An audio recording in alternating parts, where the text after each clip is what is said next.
പാലക്കാടൻ രുചികൾ എന്ന യൂട്യൂബ് ചാനലിലേക്ക് എല്ലാവർക്കും സ്വാഗതം. എല്ലാവർക്കും സുഖമാണെന്ന് വിശ്വസിക്കുന്നു. ഞാനിന്നിവിടെ തയ്യാറാക്കുന്നത് ചിക്കൻ ഫ്രൈ ആണ്. ബോൺലെസ് ചിക്കനാണ് എടുത്തിരിക്കുന്നത്. ഞാൻ ഉപ്പ് ഒരു ചെറിയ സ്പൂണിന് 1 സ്പൂണ് ചേർക്കുന്നുണ്ട്.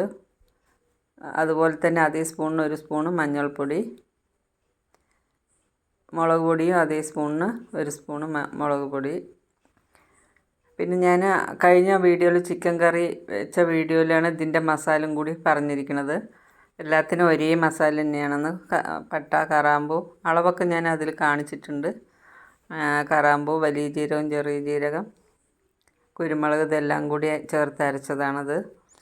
പിന്നെ ഇഞ്ചി വെളുത്തുള്ളി പേസ്റ്റ് ഇട്ടു. അര സ്പൂണ് ചെറിയ ഉള്ളിൻ്റെ പേസ്റ്റ് ഇട്ടു. ഓവറായിട്ട് നമ്മൾ ഇട്ടു പറഞ്ഞാൽ അത് കരിഞ്ഞു പോകും, അതുകൊണ്ടാണ്. പിന്നെ ഞാനിവിടെ എന്താ പ്രത്യേകത പറഞ്ഞാൽ ഇരുമ്പ് ചട്ടിയിലാണ് ഞാൻ വറുക്കുന്നത്. എണ്ണ കുറച്ച് മാത്രം ഒഴിച്ചിട്ട് അതിൽ ചിക്കൻ ഇട്ടിട്ട് നന്നായിട്ട് സിമ്മിലാണ് ഞാൻ തയ്യാറാക്കുന്നത്. നമ്മൾ സാധാരണ നിറയെ എണ്ണ ഒഴിച്ചിട്ട് അതിൽ കോരി എടുക്കുന്നതാണല്ലോ ഫ്രൈ ചെയ്യുക. ഇത് വന്നിട്ട് ഇങ്ങനെ കുറച്ച് എണ്ണ ചേർത്തിട്ട് നമ്മൾ നന്നായി ഇളക്കി കൊടുത്തുകൊണ്ടേയിരിക്കണം. അതാണ് ഇതിൻ്റെ വേവ് എപ്പോഴും കറക്റ്റ് ആവുള്ളൂ. ഓവറായിട്ട് എണ്ണ വേണ്ട. അതുപോലെ ഗ്യാസ് സിമ്മിലായിരിക്കണം. ഇരുമ്പിച്ചട്ടിൻ്റെ ചൂടിൽ നല്ല ടേസ്റ്റാണ് ഇരുമ്പിച്ചട്ടിയിലാക്കുമ്പോൾ.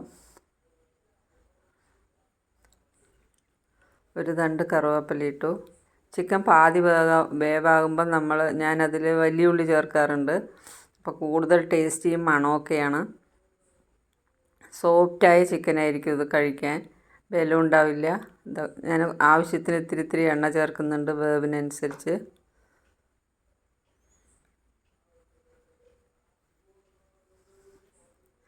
ഉള്ളി ഒന്ന് വണങ്ങിക്കഴിഞ്ഞാൽ ചിക്കൻ വേവ് കറക്റ്റാവും. ചിക്കൻ കറക്റ്റായി കഴിഞ്ഞു, വെന്ത് കഴിഞ്ഞു. ഇതിൻ്റെ മസാല ഞാൻ അളവൊക്കെ ചിക്കൻ കറിയിൽ കാണിച്ചിട്ടുണ്ട് എന്തൊക്കെയാണ് എടുക്കേണ്ടതെന്ന്. അപ്പോൾ എല്ലാവർക്കും എൻ്റെ ചിക്കൻ ഫ്രൈ ഇഷ്ടമായെന്ന് വിശ്വസിക്കുന്നു.